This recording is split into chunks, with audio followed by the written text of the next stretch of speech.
नमस्कार, स्वागत है आपका हॉर्नबिल टीवी भारत पर। आइए देखते हैं अब तक की खबरें। ये खबर बलिया से है, जहां पंजाब नेशनल बैंक की रक्षक स्कीम के तहत शहीद जितेंद्र यादव के परिवार को 1 करोड़ रुपए का चेक सौंपा गया। जिलाधिकारी प्रवीण कुमार लश्कर ने यह चेक उनके परिवार को दिया। शहीद जितेंद्र यादव बलिया के सिकंदरपुर स्थित पीएनबी ब्रांच में कार्यरत थे और ड्यूटी के दौरान हादसे में उनका निधन हो गया था। बैंक की इस विशेष योजना के तहत ये आर्थिक सहायता दी गई है। सर, आज किस तरह का कौन से लोगों को सहायता दी गई, क्या है सर पूरा मामला?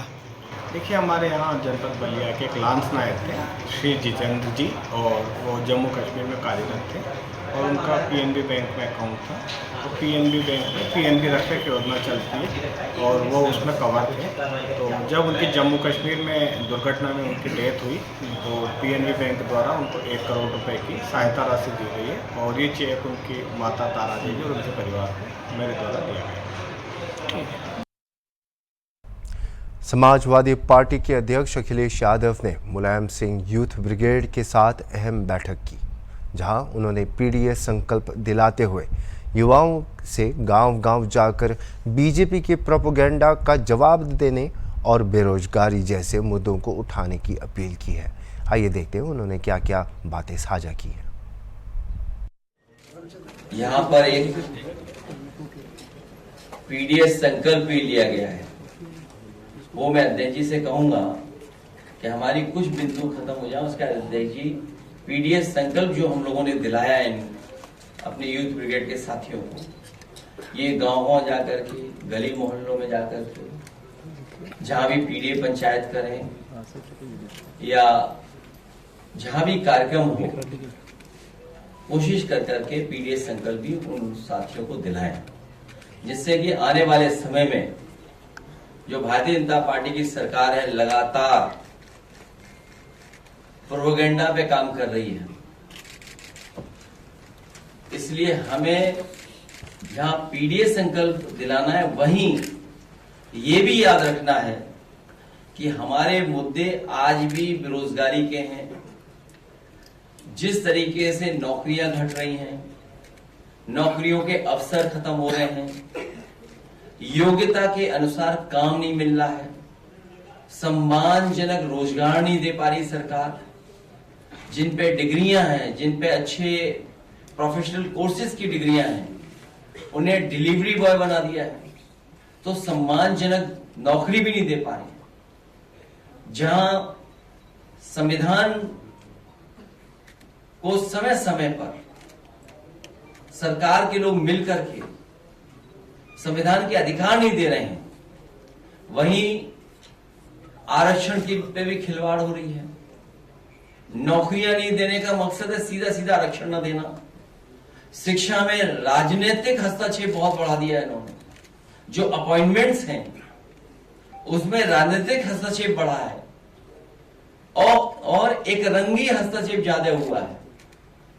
युवतियों के लिए असुरक्षित माहौल है, क्योंकि जब हम डेटा देखते हैं तो डेटा में यह पता लगता है कि सबसे ज्यादा असुरक्षित वातावरण युवतियों के लिए कहीं है, महिलाओं के लिए कहीं है, तो उत्तर प्रदेश में जो सरकार का अपना डाटा बता रहा है। इधर फीस महंगी तो हो ही रही है, फीस लगातार बढ़ती चली जा रही है, और जो प्रोफेशनल कोर्सेज हैं उन पे हमारे जो ग्रामीण क्षेत्र के बच्चे हैं, गरीब बच्चे, वो पढ़ भी नहीं पा रहे हैं, क्योंकि नौकरी रोजगार कई बार प्रोफेशनल कोर्सेज के माध्यम से भी मिल रहा है। और जिस तरीके से प्राइवेटाइजेशन हुआ एजुकेशन का, मनमानी हो रही है वहां, उस पे भी हमारी पार्टी के नौजवान, युवजन के लोग, यूथ ब्रिगेड के लोग लगातार जनता को समझाएंगे। इधर ऑनलाइन सब कुछ अवेलेबल है, लेकिन गरीब के लिए ऑनलाइन अभी भी थोड़ी बहुत परेशानी की बात है, क्योंकि जिस तरह के उनके पास इंतजाम होने चाहिए, गरीब के पास वो सुविधा नहीं है जो अमीर के पास है। इसलिए ऑनलाइन में जहां सुविधा है वहीं ऑनलाइन से गरीब को परेशानी है। मुद्रा योजना का भी हम लोगों ने बताया कि 33 लाख करोड़ रुपया बांटा गया और ये कहा गया कि 33 लाख करोड़ रुपए बंटने के बाद मुद्रा योजना जिनको इस योजना से जोड़ा है वो कम से कम कुछ लोगों को रोजगार देंगे। अगर हम सरकार का ही कहना मान लें, जिस तरीके से 52 करोड़ लोगों को इन्होंने मुद्रा लोन दिया 33 लाख करोड़, अगर 52 करोड़ लोगों को जिनको मिला है, अगर एक व्यक्ति को भी नौकरी दी हो, एक व्यक्ति को भी नौकरी दी हो या एक व्यक्ति को भी रोजगार दे दिया हो। मध्य प्रदेश के नेता प्रतिपक्ष उमंग सिंघार ने इंदौर में प्रेस वार्ता कर कांग्रेस के संविधान बचाओ अभियान की घोषणा की। उन्होंने भाजपा सरकार पर नागरिक अधिकारों पर हमला करने का आरोप लगाया और सामाजिक, आर्थिक व राजनीतिक न्याय की मांग करते हुए जातिगत जनगणना व आरक्षण बढ़ाने जैसे मुद्दे उठाए। हमारे चेयरमैन साहब, बागड़िया साहब, प्रोफेशनल कांग्रेस के नीलाभ जी, सम्मानित सच जी, सम्मानित हमारे संतोष जी, सम्मानित अध्यक्ष जी, सम्मानित हमारे डॉक्टर साहब आनंद जी, सम्मानित अमित भाई, प्रमोद भाई, सम्मानित हर्ष भाई, और निश्चित तौर से जिस प्रकार से भारतीय जनता पार्टी की सरकार, केंद्र की सरकार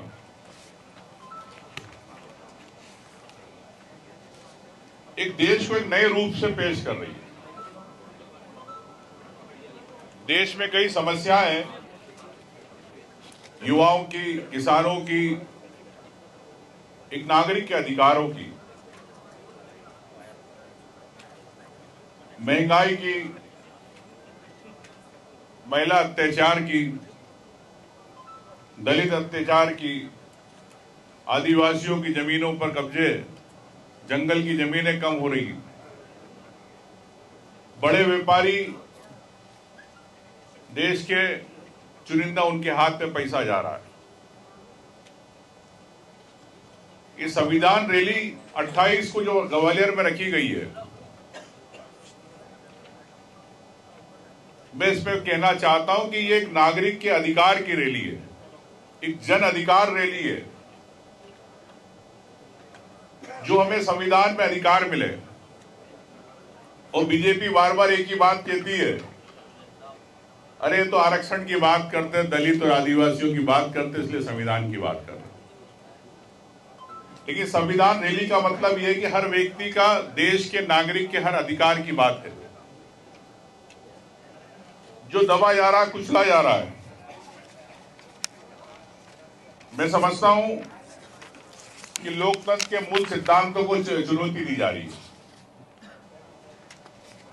वो ये चुनौती आप समझ सकते हैं कि जो एक आम व्यक्ति की स्वतंत्रता, समानता, एक भाईचारे का जो अधिकार है, वो कहीं ना कहीं देश के अंदर खत्म होता जा रहा। एक सांप्रदायिकता के माहौल को बना के, हिंदू मुस्लिम के माहौल को बना के, देश के मुद्दों में जो मैंने अभी कहा, उन मुद्दों से ध्यान भटकाया जा रहा है। तो निश्चित तौर से कांग्रेस पार्टी की जवाबदारी है कि इस बात को जनहित में, आम व्यक्ति की नागरिकता के हित में, देश के, प्रदेश के बात उठाए। जिस प्रकार से अभिव्यक्ति पे हमला हो रहा है, अनुच्छेद 19 के तहत संविधान में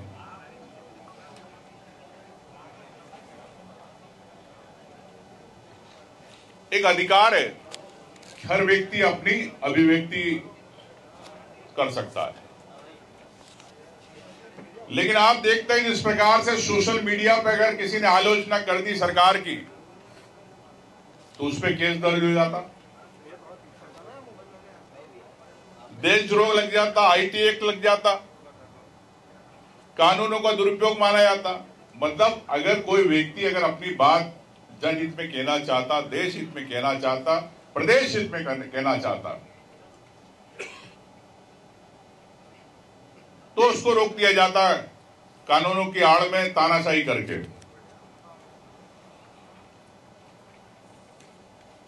एक आरटीआई कार्यकर्ता ने मुख्यमंत्री की यात्रा को लेकर खर्च पूछ लिया तो उसे देश। मध्य प्रदेश के भाजपा के प्रदेश अध्यक्ष विष्णुदत्त शर्मा रविवार को प्रधानमंत्री नरेंद्र मोदी के मन की बात सुनने के लिए भोपाल के वार्ड 50 में पार्टी कार्यकर्ताओं के साथ शामिल हुए। कार्यक्रम के बाद उन्होंने कहा कि प्रधानमंत्री का संदेश पूरे देश के लिए प्रेरणा का स्रोत बन गया है और कार्यकर्ताओं से इसे हर नागरिक तक पहुंचाने का आग्रह किया। उन्होंने अंतरिक्ष प्रौद्योगिकी और वृक्षारोपण पर मोदी के जोर को भी उजागर किया।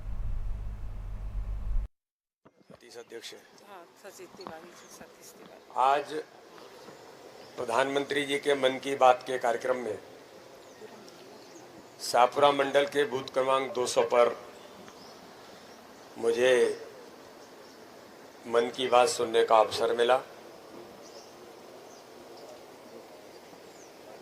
यहाँ के हमारे मंडल के अध्यक्ष भाई सतीश जी, पीयूष जी, हमारी पार्षद बहन सुषमा जी, पूर्व जिलाध्यक्ष हमारे विकास बिरानी जी, वीरेंद्र सिंह जी और हमारे अनिल पचौरी जी, उपस्थित सभी, संजय जी, यहाँ पर उपस्थित सभी मंडल के पदाधिकारीगण, बूथ के सम्मानीय अध्यक्ष, बूथ अध्यक्ष कहाँ है? सतीश तिवारी जी, ये खड़े सतीश जी आप आ जाओ यार। बूथ अध्यक्ष हमारे सतीश तिवारी जी, ये प्रधानमंत्री जी के मन की बात बहुत महत्वपूर्ण 121वां एपिसोड आज हम सब लोगों ने सुना है। आपने देखा कि माननीय प्रधानमंत्री जी ने मन की बात में पहलगांव में हुई आतंकी घटना और उस घटना पर जिस प्रकार से आज मन की बात में माननीय प्रधानमंत्री ने जो कहा कि पूरी दुनिया, ग्लोबली सारे देश आतंकवाद के खिलाफ भारत का उन्होंने समर्थन किया है और जिस प्रकार से आतंकी घटना हुई, हिंदुओं में पूरी दुनिया के अंदर जो आक्रोश है कि जिस प्रकार से धर्म पूछकर देखकर जो घटनाएं, एक नृशंस कृत्य जो हुआ, आज पूरी दुनिया इसकी आलोचना तो कर ही रही है। आतंकवाद को समाप्त करने का संकल्प माननीय प्रधानमंत्री नरेंद्र मोदी जी, देश के गृह मंत्री माननीय अमित शाह जी और पूरी सरकार आज इस अभियान में संकल्प के साथ जुटी है। 140 करोड़ भारतीय लोगों का संकल्प है कि आतंकवाद भारत नहीं पूरी दुनिया से समाप्त होगा और इसकी शुरुआत हो गई है। माननीय प्रधानमंत्री जी ने आज के मन की बात में स्पेस टेक्नोलॉजी के बारे में कहा कि जब एक बार हम अभियान में हमारे वैज्ञानिक अथक मेहनत के बाद सफल नहीं हुए तो फिर उन्होंने प्रयास किया, माननीय प्रधानमंत्री ने उन्हें संबल दिया, तो इस दिशा में उन्होंने फिर इसकी शुरुआत की और हम स्पेस टेक्नोलॉजी में दुनिया का नेतृत्व कर रहे हैं। उन्होंने प्राइवेट सेक्टर के बारे में भी कहा, प्राइवेट सेक्टर में भी अब स्पेस टेक्नोलॉजी में बड़ी संख्या में लोग आ रहे हैं। तो इस प्रकार से माननीय प्रधानमंत्री जी ने मन की बात के कार्यक्रम के माध्यम से डॉक्टर कस्तूरी रंगन जो इस देश के शिक्षा नीति से लेकर के शिक्षा को आज के आधुनिक परिवेश में उन्होंने जो अपनी भूमिका निभाई, उन्हें श्रद्धांजलि भी दी, उनको याद किया। तो ऐसे कई बातों का उल्लेख माननीय प्रधानमंत्री जी ने जो किया है। अभी आगामी आने वाली 5 जून को मन के एक पेड़ मां के नाम जो अभियान शुरू किया था माननीय प्रधानमंत्री जी ने, दुनिया में इतिहास बनाया कि 140 करोड़ से ऊपर पौधे अपनी अपनी मां के नाम जो लोगों ने लगाए, इसका इतिहास बन रहा है। और इस अभियान को जनता ने, आम सब लोगों ने जो स्वीकारोक्ति दी, तो माननीय प्रधानमंत्री जी का आह्वान है, मैं भी आप सबसे अनुरोध करना चाहता हूं कि अगर हमने पेड़ लगाया है और नहीं लगाया है तो 5 जून आने वाला 1 वर्ष पूरा होगा, तब तक हम भी एक पेड़ अपनी मां के नाम लगाएं और इस अभियान में हम सब सम्मिलित हों। तो इसलिए ऐसी एक नहीं कई प्रकार की बातें दुनिया के अंदर जो हो रही है, वो भूकंप के बारे में कहा कि म्यांमार की भूकंप में वसुधैव कुटुंबकम की कल्पना पर जो हमारी संस्कृति है कि हम विश्व को परिवार मानते हैं, तो अपनी टीमों ने जाकर के म्यांमार में जो काम किया भूकंप पर, वहाँ की सरकार ने, वहाँ की जनता ने, वहाँ के लोगों ने जो एप्रिसिएशन किया, हमारे जो दल वहाँ पर गए, तो ये साबित करता है कि भारत विश्व एक परिवार की कल्पना पर ही काम करता है। दुनिया सुखी रहे, सर्वे भवन्तु सुखिनः सर्वे सन्तु निरामः, इन सारी बातों पर आज मन की बात में माननीय प्रधानमंत्री जी ने हम सब लोगों को, जो जनता के मन की बात है, उसको अपने सामने रखा है। हम माननीय प्रधानमंत्री जी का अभिनंदन करते हैं। विश्व हिंदू परिषद और बजरंग दल ने कमल ताकीज चौक पर पहलगाम आतंकी हमले के पीड़ितों को श्रद्धांजलि दी और आतंकियों का पुतला फूंका।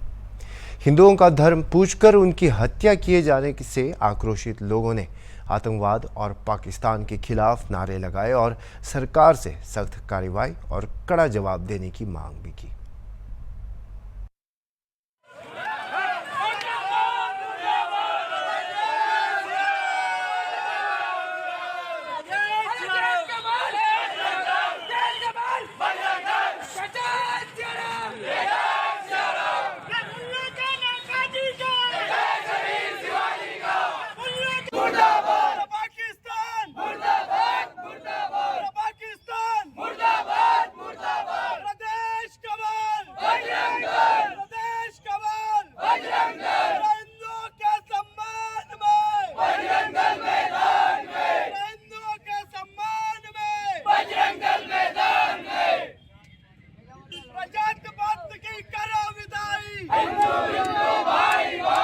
पुलवामा में जिस प्रकार का घटिया लोगों ने आतंकवाद फैलाया और हिंदुओं का नाम पूछ कर जिस प्रकार से उन्हें टारगेट किया गया, मैं तो ये कहता है कि आप अपने देश की सेना अपना काम कर रही है। हर हिंदू को हर घर से अपना अपना एक निश्चय एक ये बनाना पड़ेगा उद्देश्य, और समस्त हिंदुओं को संगठित होकर इस प्रकार के जो आतंकवादी है, अपने अपने शहर में, अपने अपने मोहल्लों में भी कई प्रकार के आतंकवादी पैदा हो रहे हैं, और जो है अपने बीच में कई गद्दार लोग हैं, उन्हें भी चिन्हित करना है। और आगे क्या करना है, सरकार अपना काम करेगी। हर हिंदू को अपना क्या करना है वो अब योजना बनाना पड़ेगी। क्या नाम है आपका? मैं प्रेम पटेल, विश्व हिंदू परिषद जिला अध्यक्ष। आज विश्व हिंदू परिषद के नेतृत्व में सकल हिंदू समाज ने पुलवामा में जो आतंकवादी हमला हुआ पहलगाम में हिंदुओं के ऊपर, हिंदू धर्म के ऊपर आतंकवादी हमला हुआ है, उन आतंकवादियों का हिंदू समाज ने पुतला दहन किया है और जो दिवंगत आत्मा है उन्हें पुष्पांजलि अर्पित की है। हम सरकार से यह मांग करते हैं कि इन आतंकवादियों को उनके औकात दिखानी चाहिए। यह नाम पूछ के, धर्म पूछ के सकल हिंदू समाज को चिन्हित करके, टारगेट करके मार रहे हैं। हम कब तक ऐसे चुप स्थिति में बने रहेंगे? हम प्रधानमंत्री मोदी जी से आह्वान करते हैं कि वह इन्हें इनके औकात दिखाए और इनको उनके देश तक छोड़ के आए। मैं विश्व हिंदू परिषद जिला मंत्री संतोष पंडित। मुरादाबाद में ईसाई समुदाय के लोग पहलगाम आतंकी हमले के पीड़ितों के लिए शोक व्यक्त करने के लिए पीली कोठी चर्च में एकत्र हुए। एक विशेष प्रार्थना आयोजित भी की गई और पुलिस को एक ज्ञापन सौंपा गया जिसमें सरकार से सख्त कार्रवाई करने और आतंकवाद को खत्म करने का आग्रह भी किया गया। मेरा नाम रेवरेंड रोहित मैसी है और मैं फिलिप मेमोरियल मेथोडिस्ट चर्च में पास्टर हूँ। सर, पहलगाम में एक घटना हुई है, आतंकवादियों के द्वारा घटना को अंजाम दिया गया। आज क्या प्रार्थना की गई? सर, आज जितने भी शोकित परिवार हैं उन सब के लिए प्रार्थना की गई कि ईश्वर उन परिवारों को तसल्ली बख्शे, क्योंकि एक बहुत बड़ी क्षति उन परिवारों को हुई है और उसमें इंदौर का एक मसीह परिवार भी था। लेकिन हमारे सिर्फ मसीह परिवार से मतलब नहीं है, हमारे देश का हर एक इंसान से हमारा मतलब है और हम समस्त देशवासियों के लिए प्रार्थना करते हैं। और हमारे लिए बहुत बड़ा दुख का पल रहा जब हमें पता चला कि पहलगाम में इस तरीके से आतंकवादी घटना हुई है। जिन्होंने इस तरीके की घटना को अंजाम दिया उनके खिलाफ किस तरीके का रहे? सर, हम लोग तो आपस में देश प्रेमी लोग हैं, हम लोग आपस में एक दूसरे की मज़हब की इज़्ज़त करते हैं, लेकिन हमारा पड़ोसी मुल्क जिस तरीके से बार बार इन घटनाओं को अंजाम दे रहा है, एक सख्त कार्रवाई हमारे प्रधानमंत्री साहब की तरफ से होनी चाहिए। हमारे पे हर चीज़ है, हम पे अच्छी सेना है, अच्छा सब कुछ है, लेकिन एक अच्छा जवाब की बहुत ज़रूरत है और इस समय मसीह समाज यही बात कहना चाहेगा कि एक अच्छे जवाब को दिया जाए जिससे कि हमारा देश सुरक्षित रहे। अभी के लिए इतना ही और खबरों के लिए आप देखते रहिए हॉर्नबिल टीवी।